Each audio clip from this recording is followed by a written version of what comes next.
Welcome to the Rim Break Rodeo. We hope this video helps. In this video, I will explain how to get the medium raffiner in No Man's Sky. This essential piece of technology allows you to combine two different substances into a new material or process materials at better ratios. It's a significant upgrade from the portable version, offering greater efficiency for your crafting needs. To start, you'll need to make your way to the Space Anomaly, a hub for all travelers. Once you arrive at the Space Anomaly, head to the back section where you'll find the Construction Research Station. Interact with this terminal to browse available blueprints. The Medium Raffiner blueprint can be purchased here for 10 pieces of salvaged data. You can easily find salvaged data by scanning planets for buried technology modules and digging them up. With the blueprint in hand, your next step is to gather the necessary materials for construction.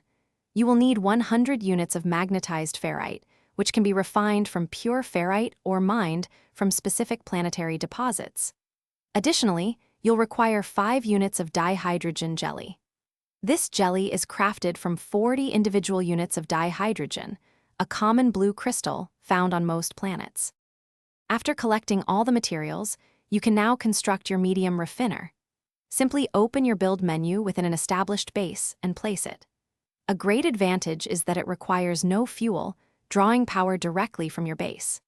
This raffiner is incredibly versatile, allowing you to combine two materials for advanced crafting or efficiently multiply resources like oxygen into condensed carbon, boosting your productivity significantly. Thanks for watching.